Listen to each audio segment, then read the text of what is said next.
I want to officially welcome you to Summit. It's so great to be here with all of you.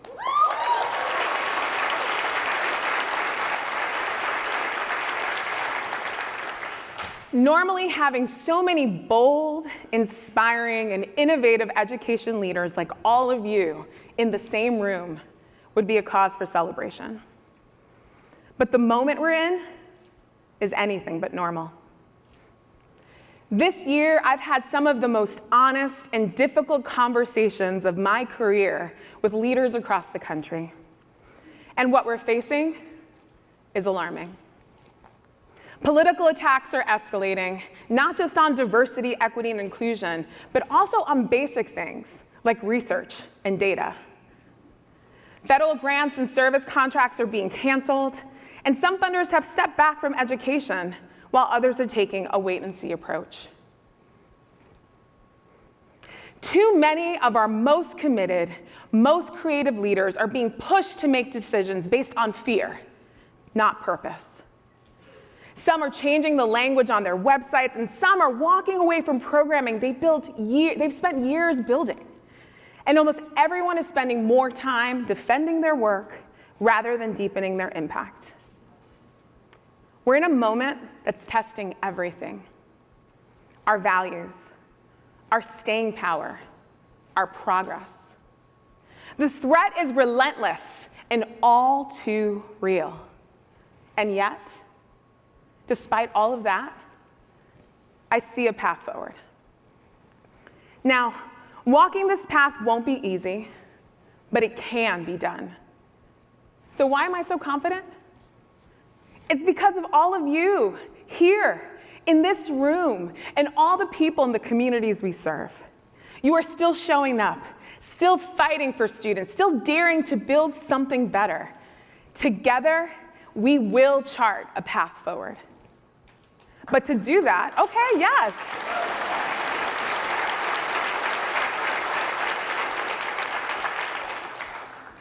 But to do that, we have to take some new steps. And that's why this year's summit is different. We're here to stand together and to ask, what will it take to deliver a better future for all students, even if the path ahead is uncertain? Because the truth is, this moment doesn't just call for resilience. It calls for imagination and bold action to reinvent our education system. Now, taking the first step on a new path is never easy. It takes courage. But fortunately for us, we've seen this kind of courage before. In one of the most defining moments in our nation's history, the fight for civil rights, change didn't just start with big institutions or deep pockets. It started with community organizers, students, faith leaders, and lawyers. From neighborhood churches to SNCC to the Southern Christian Leadership Conference, they moved with vision, strategy, and purpose. They made bold demands and put their bodies on the line for the change they wanted to see. But they didn't act alone. There's a part of the story that often goes untold: the Freedom Funders. These were foundations like the Taconic Foundation, the Field Foundation, the New World Foundation, and the Stern Family Fund. They weren't the biggest foundations, but they were courageous. And they did what courageous leaders do. They took risks and they took action. They didn't wait for polished plans or guaranteed outcomes. They trusted the people closest to the work, and they moved money fast. Okay.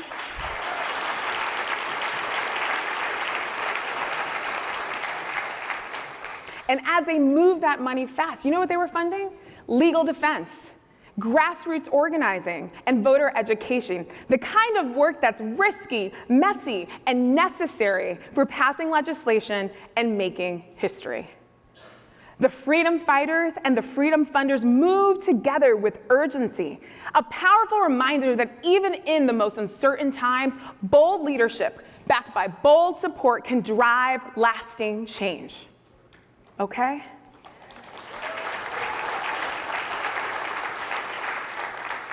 You know what I think?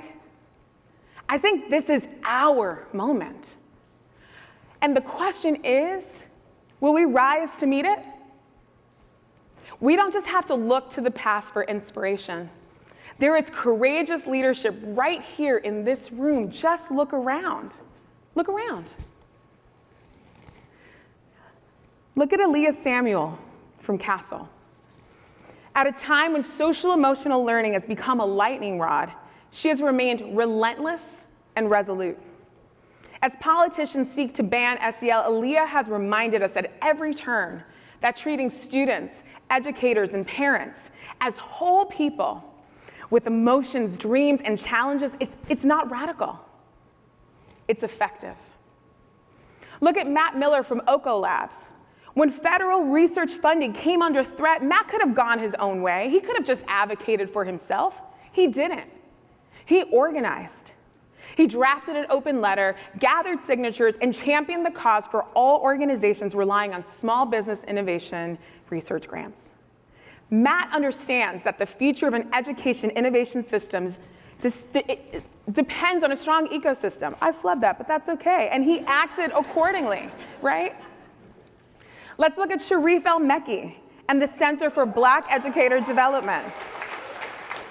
When conservative media attacked the center for focusing on diversifying the teacher workforce, Sharif didn't flinch. He spoke out. He doubled down. Because he knows, and we all know, that Black students thrive when they see themselves reflected in their educators.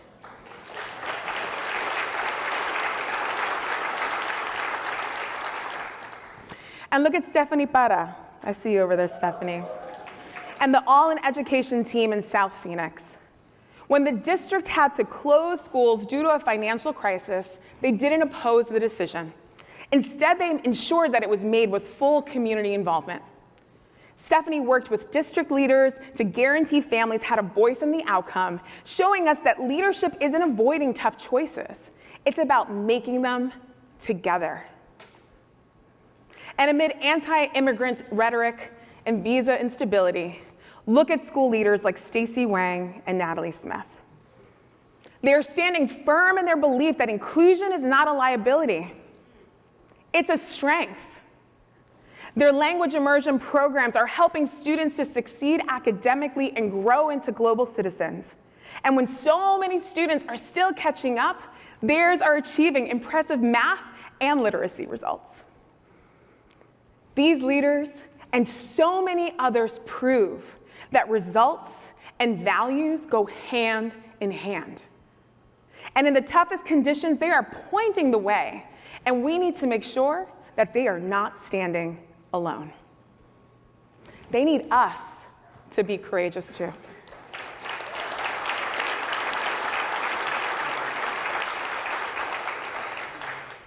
But to be courageous, we need a clear vision for change, one that can inspire other people to step in and step up.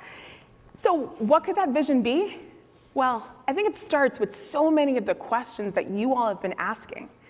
How can we reimagine education from the ground up? What would it look like to organize around a new shared vision for the future?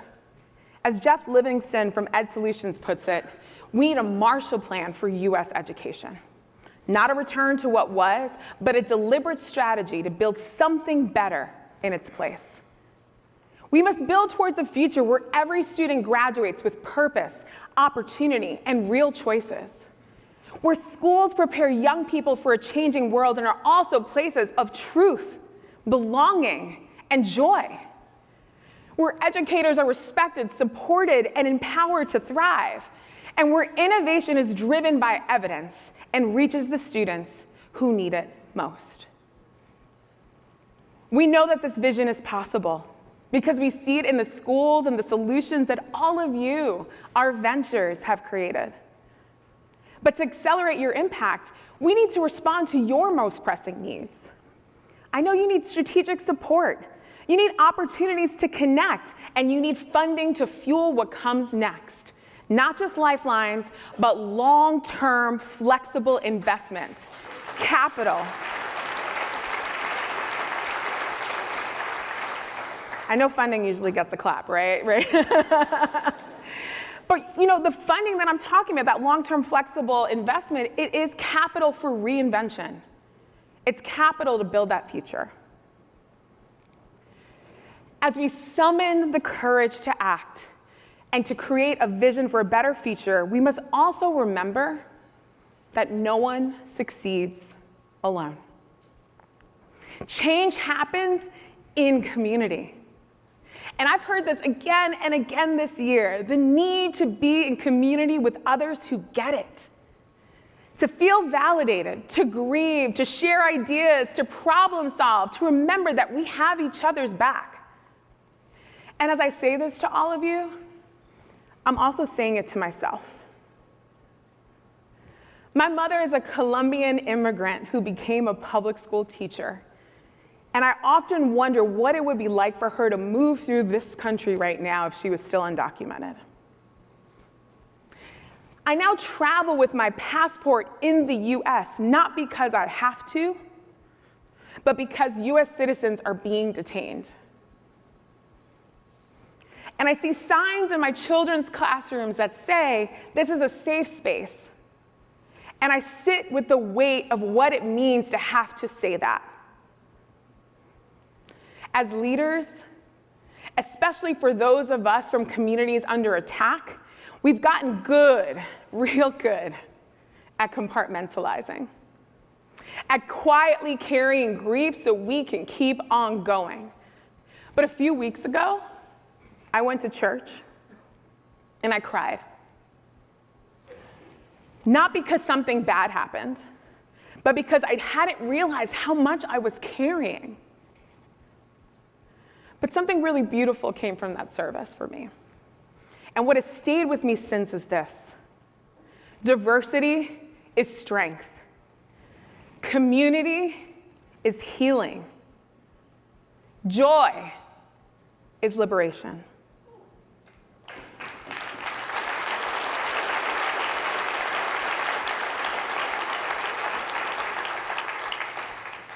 My friends, we are not meant to move through this moment alone. Because when pressure mounts, the instinct is to retreat, to protect your corner, to go it alone. But that is not how we move forward. The antidote to isolation is connection. The counter to fear is courage. The shift we need now is from individual urgency to collective action. We have to go from protecting what we built to building what comes next, from surviving the moment to shaping the future. And that starts here. I truly believe that it starts here with all of us in this room. Courage, vision, community. They are all critical to the path forward. But we also need something else. We need the resources for change. So here's what we're doing at NewSchools. In 2024, we invested $22 million in schools and solutions, and this year we'll invest $28 million more. And we're seeing results. Nearly 65% of the schools we support are outperforming their local districts. And the most impactful ventures in our learning solutions portfolio have increased reading and math outcomes by an average of 12% in reading and math, right? And what they're showing us is that innovation works. And until all kids can read and do math with confidence and joy, our work isn't done. And that's why we'll keep fueling new ideas.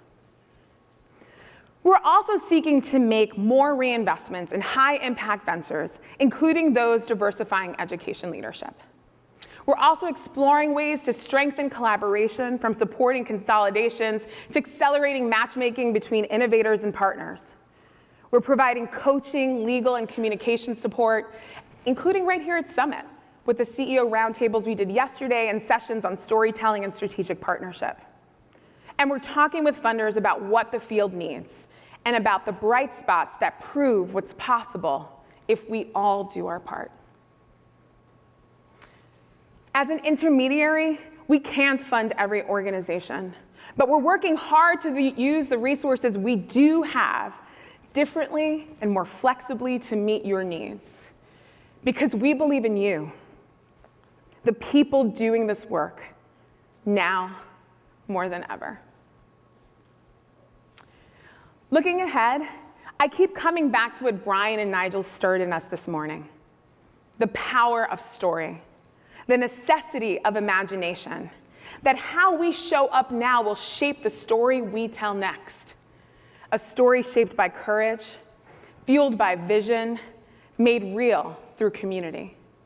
Because in this moment, innovation isn't just a strategy, it's an act of resistance, a refusal to accept that this is the best that we can do, because I know we can do better. We can imagine and build a future where every child walks through their school doors and knows their teacher sees them, believes in them, and that they have everything they need to succeed. So to our innovators and our school leaders, keep raising the bar. Keep pushing for the changes students deserve. And let's keep sharing what's working so that we can learn from one another and that we can grow stronger together. To our funders and our partners, this is your time to invest your dollars behind your values. Invest in the people and the ideas that are delivering for kids. We've seen philanthropy reduce support to K-12 education, and now is the time to come back.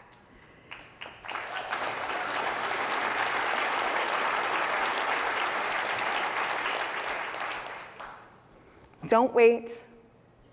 Don't watch. Join us and help build what's next. And so to everyone here, let's refuel, let's build, let's create with the full force of our creativity so that we can move beyond defense to dreaming again. And so what I hope for all of you is that you will hear today at Summit, you'll find new allies, new partners, and that you leave with a sense of clarity, conviction, a sense of possibility, and in some ways, most importantly, joy. Because what we're building together is bigger than any one person or idea. We're building a path forward. And I am so proud to be walking it with all of you. Thank you.